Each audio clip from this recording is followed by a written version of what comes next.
Khan is a dance drama which is based on one of Thailand's national epics called Ramakyan, which means glory of Rama.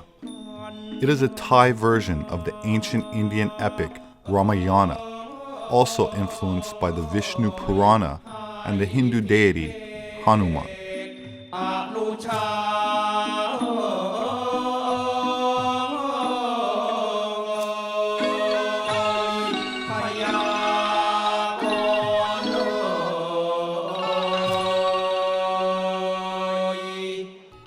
While the main story is similar to tales found in Buddhist literature, differences still prevail. Many other aspects were transported into Thai contexts such as the clothes, weapons, topography, and elements of nature, which are described as being Thai in style. The theatrical art of Khan combines graceful movements, combat choreography, rituals, traditional music, narration, singing, and poetry. Equally notable are the exquisite Khan masks, jewelry, and embroidered costumes. The masks are considered sacred and are used to depict a variety of characters, including lords, ladies, ogres, and monkeys. Khan was initially a part of a sacred Brahmin ceremony to recount the glory of Lord Vishnu. Brahmanism is an ancient Aryan predecessor to Hinduism. In many ways, the Khan performances of the past were more like a mimed show, as actors could not speak through the masks. The graceful body language was full of meaning and emotions. Though performances today include more singing, narration, and music, the body language of Khan remains the most integral component of the art. An audience who is well versed in reading Khan gestures can tell what the characters are saying without having to hear the dialogues. In the past, there were no audiences, as everybody participated in the ceremony. Later on, the performances became focused on glorification of Lord Rama, the seventh avatar of Lord Vishnu, whose story was recounted in the epic Ramayana. In Thailand, the character of Lord Rama is closely associated with the monarchy. The Khan performance, therefore, was initially performed only for special occasions, such as royal cremations and ordinations, and the dance later became popular among the public and served as a source of entertainment. As Aryan influences from India spread to Southeast Asia, the story of Ramayana became popular among the ruling class. That said, Thailand is considered a Buddhist society, with over 90% of the population identifying as Theravada Buddhist. The name Theravada comes from the Pali word Theravada, which means doctrine of the elders. Theravada is a conservative branch of Buddhism that is considered the oldest existing school of Buddhism. Buddhism was introduced from India and Sri Lanka in the 3rd century BC, and became the dominant religion by the 13th century. Theravada Buddhists believe their teachings come directly from the historical Buddha and are preserved in the Pali Canon. The Pali Canon is the only complete Buddhist canon written in Sanskrit, which as a written language was introduced into India by the Aryan migrations during the early 2nd millennium BC, or roughly 3,800 years ago. And Gautama Buddha called himself an Aryan. His philosophy is called the Aryan Way. Thailand has retained its monarchy and escaped colonialism and communism, unlike other nations such as India and China, and therefore has managed to retain some of the authentic aspects of Aryan culture, including accurately depicting Gautama Buddha with blue eyes, as that is how he is described in Buddhist texts. As the ancient Aryan philosophy was disseminated to 3/4 of Asia by blonde and red-headed missionaries, as can be seen in ancient caves along the Silk Road. One of Gautama's usual names was Sakyamuni, or Sage of the Shakyas. This and the evidence of the early texts suggests that he was born into the Shakya clan, a Scythian or Aryan community that was on the periphery, both geographically and culturally, of the eastern Indian subcontinent in the 5th century BC, according to Dr. Christopher Beckwith, a distinguished professor in the Department of Central Eurasian Studies at Indiana University. We were ready to go out and explore the sites of Bamiyan, a very famous city. In fact, and an area, the whole valley, the Golden Valley of Bamiyan, is noted for an entire mountain range that was used by the Buddhists as a sacred place in centuries past. And that whole series of mountains there has Buddhist caves in it. Religious priests came here, carved the caves, and when the Muslims came along, many of the caves were destroyed. In fact, the caves were used as residences, and the tar from the fire covered many of the paintings inside, and that sort of saved those paintings. They've been able to remove the tar deposits from the fires of the last few centuries, and they have found Buddhist paintings, some of them of great beauty and color, inside the caves.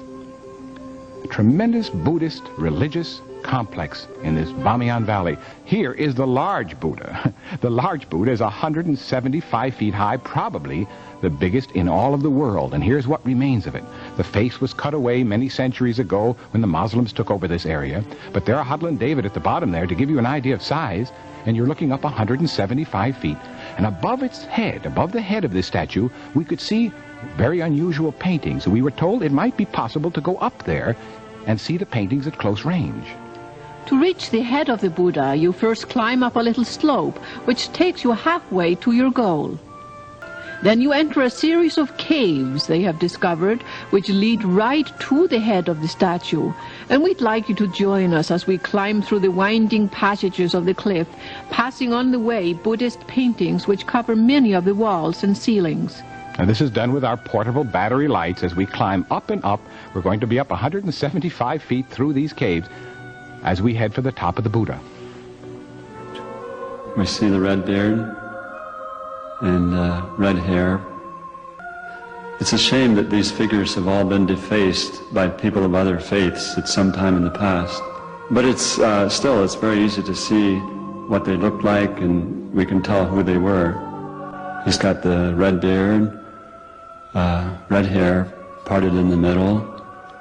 This donor has blonde hair and a long nose and an Indian caste mark, which we call a tika. So he's a local person, Tocharian, but wearing elements of costume. They're Sasanian or Persian influenced, and has an Indian caste mark. So we see it's a combination of various traits. Well, we climbed down again, all the way down this way, and had one last look at that magnificent big Buddha, 175 feet high, carved in these cliffs 1,500 years ago. We'll continue in just a few moments. Almost 2,000 years ago, the world's largest statues of the Buddha were carved into the side of a mountain cliff. Deciding they were offensive to Islam, in 2001, Muslims destroyed them.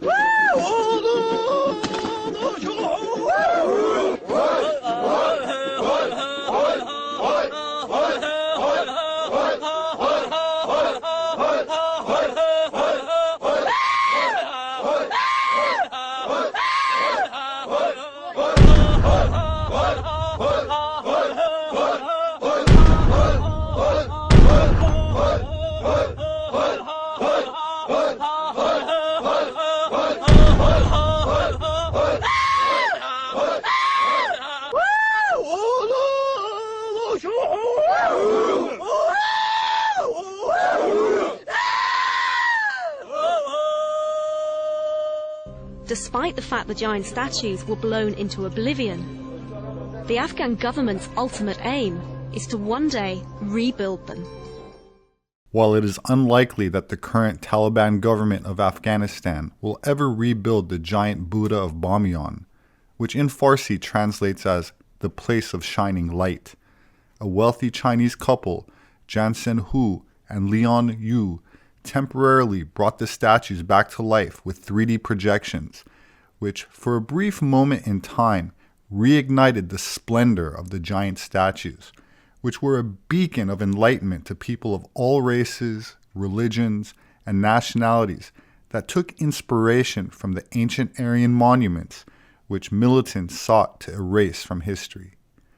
Unfortunately, militant Muslims continue to erase history by raping and forcefully impregnating Yazidi girls in places like Syria to, quote, smash their blonde bloodline. The Yazidis self-identify as Aryan, and the phenotype of blonde hair and blue eyes is only present in 1 to 2% of the world's population, making them part of an endangered minority demographic whose ethnicity has been overtly targeted and whose ancient history is being erased and replaced. The Yazidis are haunted by what happened to them. It is happening still, an attempt to destroy them as a people. They speak of mass killings and forced conversions. Perhaps most traumatic is the fate of their women and girls. Some 3,500 are still missing. A few escaped here. The day the so-called Islamic State arrived is remembered by 18-year-old Hanan. There were 20 of them, with long beards and weapons. They said, "You're coming to Mosul." We refused. They hit us and dragged us to their cars. Some of us tried to commit suicide, so they took away anything we might use to kill ourselves. They said, "Yazidis are infidels. Now you will live as Muslims." They took many girls for sex. We did not know what happened to them later. They told us, "Forget the life you knew." Happy and excited fighters in a video apparently from the Islamic State. Today is the slave market, God willing, says one. This may look like some kind of terrible joke, but prices for Yazidi women are discussed in detail. The fighter laughs and says, it costs more for a girl with blue eyes.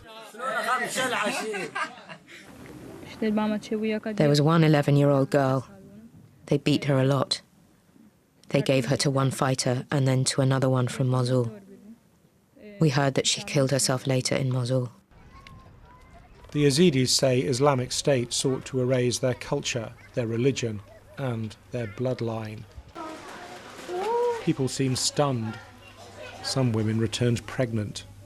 They don't talk about that here. There is shame and grief.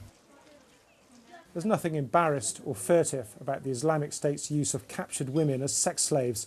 In fact, it's even issued official guidance on the practice. Christians, Jews, and Yazidi women can all be captured, it says. It says a fighter can sleep with a virgin as soon as he's taken possession of her. As if that isn't bad enough, the document also says a fighter can sleep with a prepubescent girl if he so chooses. Women can be bought, sold, traded as gifts. They can be disposed of as property if a fighter dies. It is a depraved and depressing document. These are the victims of slavery in the 21st century. So with the additional steps I ordered last month, we're speeding up training of ISIL forces, including volunteers from Sunni tribes in Anbar province. That said, one needs only to look to China for a forgotten or forbidden history, with its many 4,000-year-old red and blonde-haired Aryan mummies, as well as dozens of massive pyramids, rivaling in size those found in Egypt, whose ancient pharaohs were also primarily blonde and red-headed. The Chinese government in the last few years have released these pictures. There's hundreds of pyramids in China. And the Chinese government actually got the farmers to farm on top of the pyramids so that they wouldn't be so apparent by satellite. And the reason why, so here's the poor farmer that got the job. The reason why they were doing that is because they didn't want the Western world to know about these pyramids. Why? Because the legends that comes with these pyramids is that the sun gods built them, and that the sun gods were blue-eyed, blonde-haired people. As far as the Chinese government looked at this, blonde-haired, blue-eyed people had to be Europeans. And the last thing they wanted was European people being responsible for some of the most ancient knowledge of the Chinese tradition. So they didn't want those pyramids to be known by the West. They did find the mummies of these blonde-haired, blue-eyed people in the high desert of China. Over 500 mummies were found. All very tall, absolutely not Asian people. Following footage is from a Chinese temple in Bangkok, Thailand, outside of the reach of the communist Chinese regime. What do you notice about how the deities are depicted?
Esoteric Buddhism is the mystical interpretation and practice of the belief system founded by Buddha 2,500 years ago, known by several names, but usually characterized by a personal relationship with the divine, or in some cases a spirit guide, higher self, or a deity who leads one to enlightenment. An initiate must first study with a master who shares writings, teachings, and knowledge not widely known and often referred to as secret. The student masters various meditation techniques and studies the Tantra, generally understood to mean woven together, often depicted as a male and female deity in sexual union, and involves a sacred act of orgasmic bliss to bypass the ego and achieve enlightenment by transcending dualistic perceptions as expressed in tantric texts. Sometimes shown as a hexagram, the symbolic joining of two opposing triangles. The sacred union is not meant to be a tool for hedonistic pleasures, but involves the combined discipline of male semen retention coupled with female climax, resulting in an amplification and circulation of chi or prana and spiritual liberation. In Buddhism, the masculine form is active and represents compassion. The female form is passive and represents wisdom. When united, they symbolize the union necessary to overcome the veils of Maya, the false duality. While not present in Thai art, in Buddhist temples of India, Nepal, and Tibet, the representation of the male and female in sexual embrace are components of perfect enlightenment.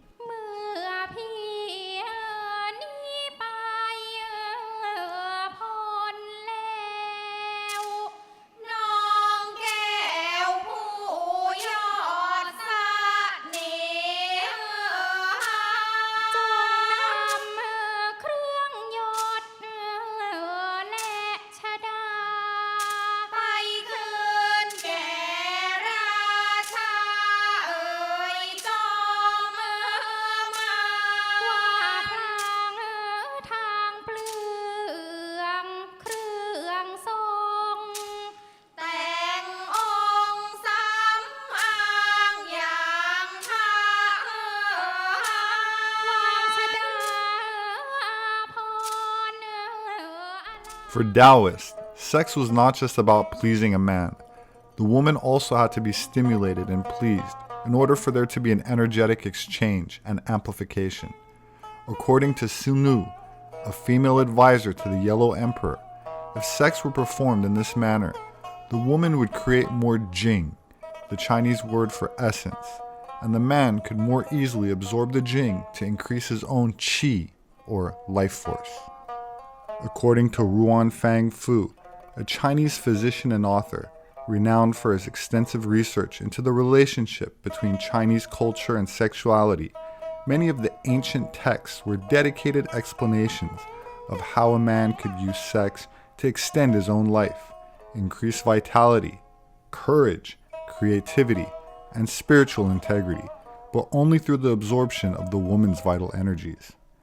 Some Taoists came to call the act of sex the battle of stealing and strengthening. Fang described this battle as, quote, "The ideal was for a man to defeat the enemy in the sexual battle by keeping himself under complete control so as not to emit semen, while at the same time exciting the woman until she reached orgasm and shed her yin essence, which was then absorbed by the man."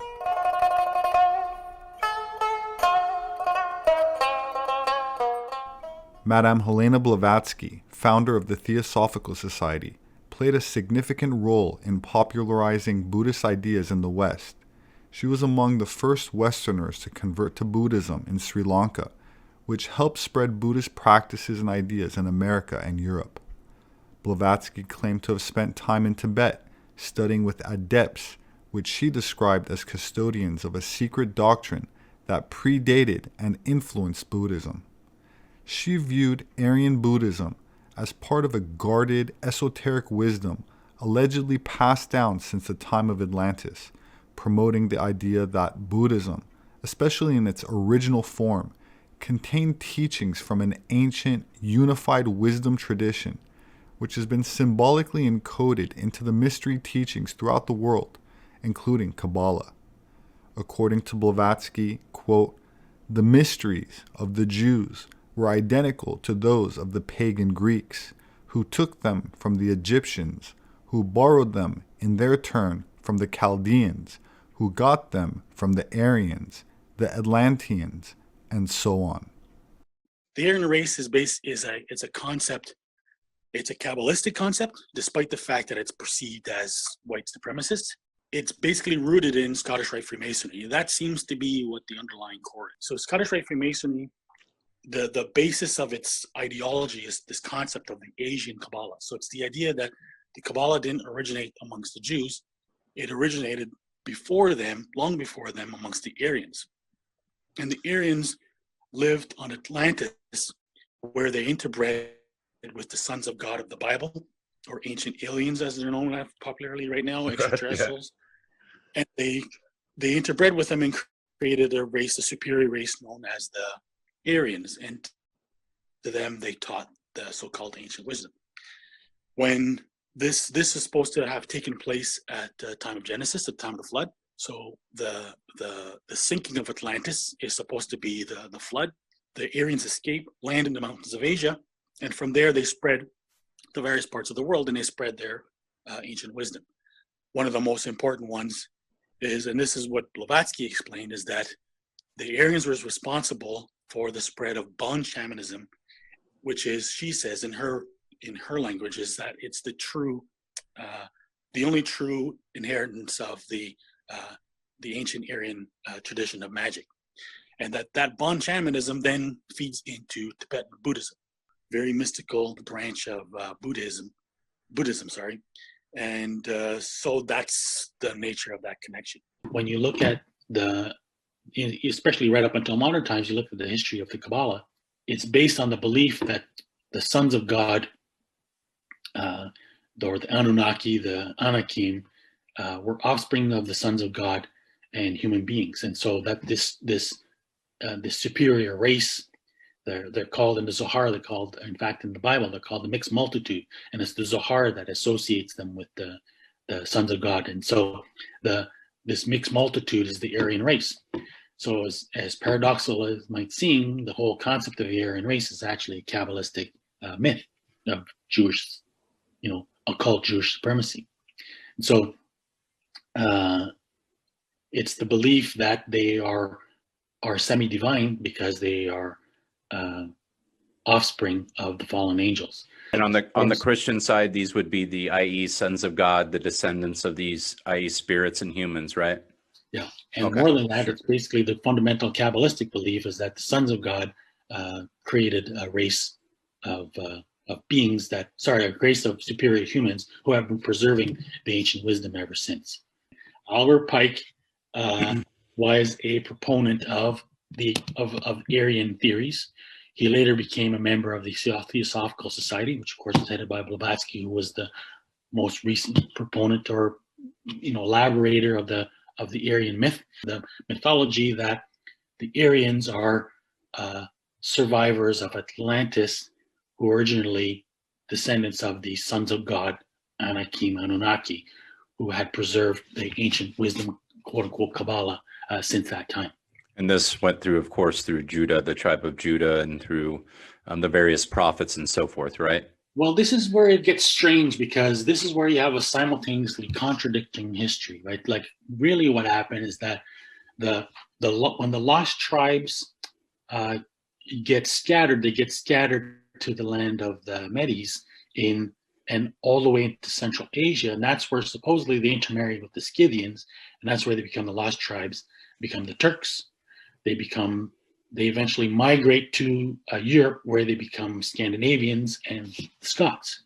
Sure, and then you had the Picts and the Celts and so forth. The Scandinavians, descendants of Odin, and the Vikings and the Scots, particularly in Ireland, Orkney, which is where the Sinclairs come from, and that's where you get this heritage of Scottish Rite Freemasonry. The Aryans, these Aryans or whatever, the descendants of the Anakim become the Canaanites. Sure, and of course we know the Canaanites are very industrious, right? They would bring business and trading all around the world through their boats and so forth. Phoenicians, yeah. Phoenicians, correct.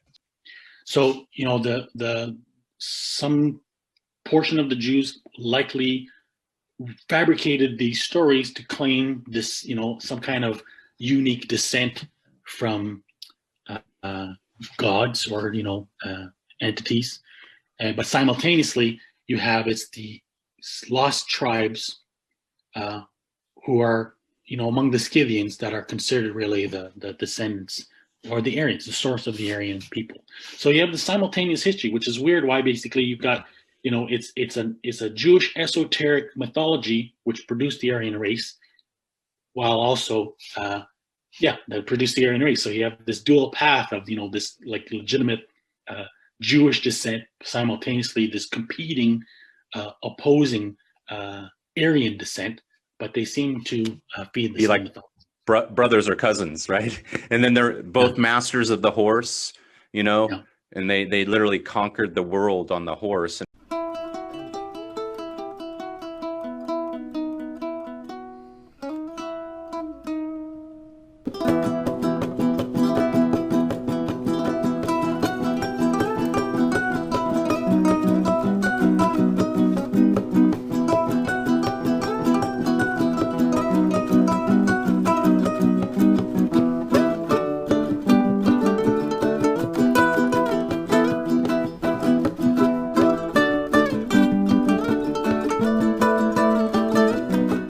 My name is Robert Sepehr. I'm an anthropologist. My published work is available on Amazon and through all other major book outlets. If you'd like to support my work, you can do that through Patreon or various links available in the description section. You can also click on the Thanks tab below the video to leave a donation as part of a comment, or if you'd like to ask a question, and I will try my best to reply in a timely manner.